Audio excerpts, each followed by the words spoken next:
Hello everyone, my name is James Ryan, and I am here to continue telling you about what I've done in Feed the Beast Ultimate Pack. In my Feed the Beast Ultimate Pack, plus a few extra mods, I've installed gameplay, but we're not in Feed the Beast at the moment. As you may notice, we are, we're actually recording my whole screen, but with Feed the Beast in the background. But in front, I have a Lua editor. Well, I have Notepad++, but it's set to edit Lua files. So the way I got this to work was, I went in Feed the Beast. I created a turtle. I created my turtle. And I made a new program by pressing edit, and I typed in the program name. Edit space program name. I pressed enter. It created that program. It gave me some nice little GUI for editing it, but you may notice that it's a bit clunky to use the in-game GUI for editing files like that. So, because you can only navigate using the arrow keys, so that's not very helpful. You can't copy and paste or anything. So but there is a way to edit your Lua files out of game using a regular text editor or a more advanced one like Notepad++ like I have. And to do that, simply navigate to your Feed the Beast directory. Now, normally that's in my documents, and then go to FTB. Then for me, you go to whichever version of FTB you're using. I'm using Ultimate, so go into Ultimate, then go Minecraft, then go to saves, I think, not mods, go to saves, and go to your current save. Mine is Ultimate World. Then go to computer, and in there you should see some numbers, some different numbers ranging from starting from 0 and then counting upwards. Now, if you double click on this labels document, you'll see a correspondence between the numbers and the label you've set for a particular turtle. That means that whatever turtle you've set as that label is that number in as far as the code is concerned. So my sorting turtle was turtle number 2. So if you go into 2 or whatever turtle you labeled, make sure to label your turtle in game before you try this. I guess, yeah. Otherwise it won't work, and you've given it the program. And then you'll see here, and then you can just right click and you can edit this file with whatever you want. So if you wanted to edit this with Notepad, you'd probably have to press open, and then it would come up with, well, what file do you want to open it with? And then you'd have to click, you want to open it with Notepad or WordPad. But because I have Notepad++ installed, I can just right click and click edit with Notepad++, and then this comes up.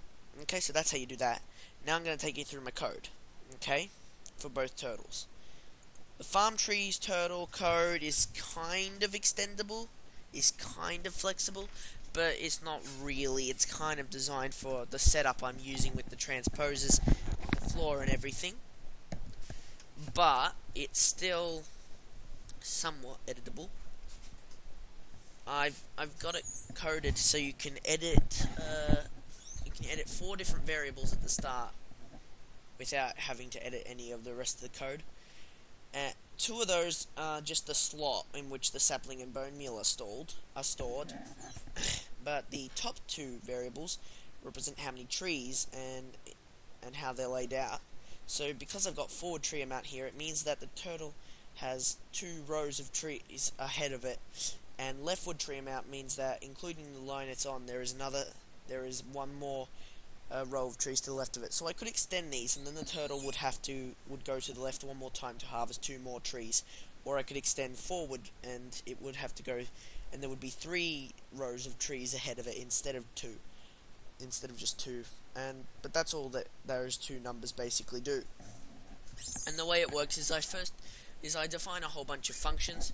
For example, chop tree, which is the function that the turtle uses to just fully chop down a tree, is it says while turtle.detect, which returns true if there is a block in front of the turtle. It says basically it says while there is a block in front of the turtle, hopefully a tree log, it digs the block in front of it, it digs the block above it, get rid of any leaves that might be blocking it from going upwards, and then it moves up, and it keeps doing that until there's no more blocks in front of it.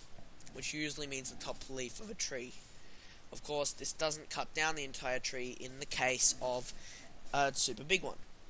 Then it keeps going down until it finds the ground again, which is repeat turtle down until turtle detect dot down. Okay. Now, then there's wait for tree, and the wait for tree function, it selects the sapling that it has, and then it keeps sleeping until it finds that the block it's looking at is not the same as is not a sapling, because until not turtle.compare returns true if the block the turtle is facing is the same block as the one it has selected in its inventory. And because they are usually because they are the same until the tree grows, that's why this code works. Farm tree is probably the most complicated code. Not really, it's not that. Farm tree, basically, turtle, it checks if it has any sap. This is what the turtle calls when it gets to a spot where it farms a tree. First it checks if it actually has any saplings. If it doesn't have a sapling to do anything, it does nothing. I'm not sure if this code is necessary, but I like to put in this little comment, do nothing code, just to be sure. Probably does nothing since it's a comment, but I like to put it in anyway. Makes it clearer for me anyway. Then, if it does have a sapling, it checks, okay, I have a sapling. It checks, does it have any bone meal? And if it doesn't have any bone meal, it places a sapling, it selects sapling, places a sapling, then it waits for the tree, which is the code I already showed you.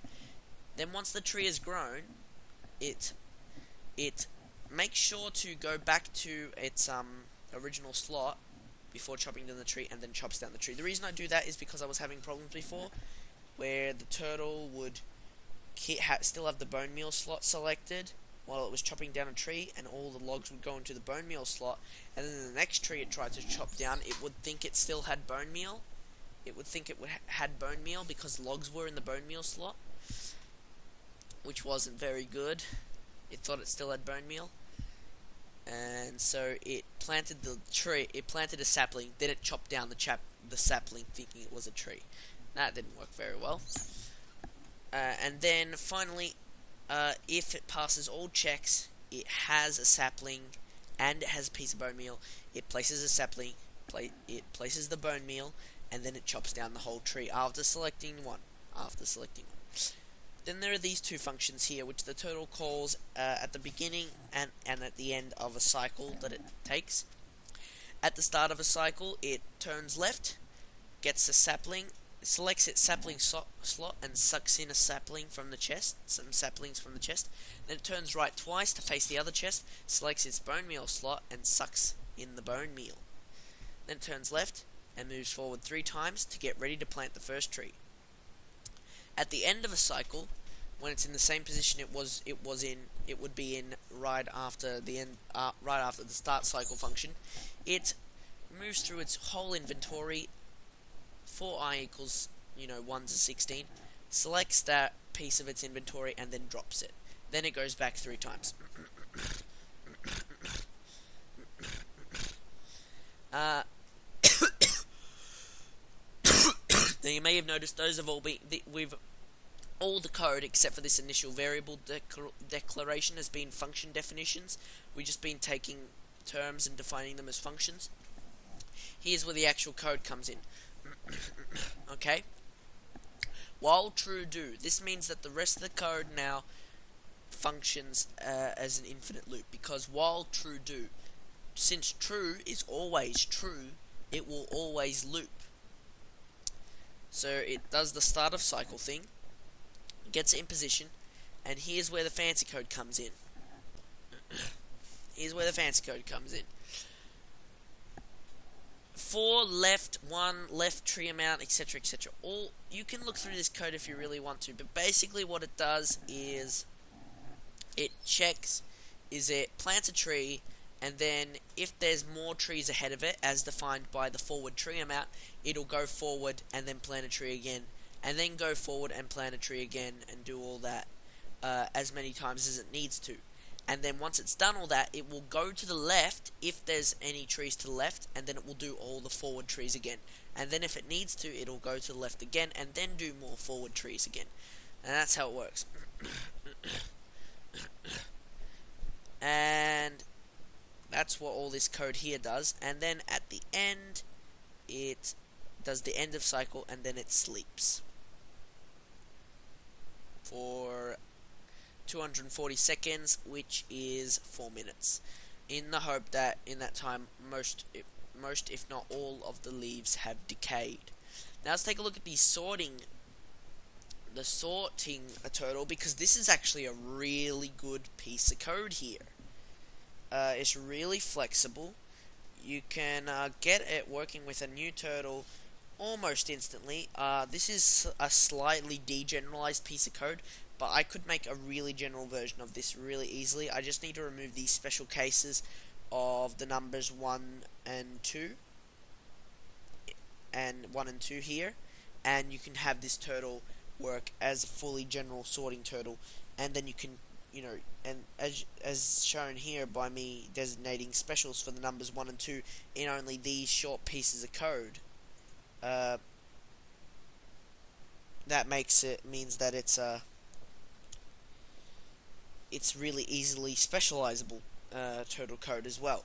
Basically, what the turtle does is it's a sorting turtle, but the code is written in such a way that you basically put the turtle down in front of a chest, which is the sorting chest, and then you put into its inventory slots different pieces of different items in each slot, and each slot corresponds a chest, and that each slot corresponds to both the item and a chest, and it basically tells the turtle that this item goes into that chest.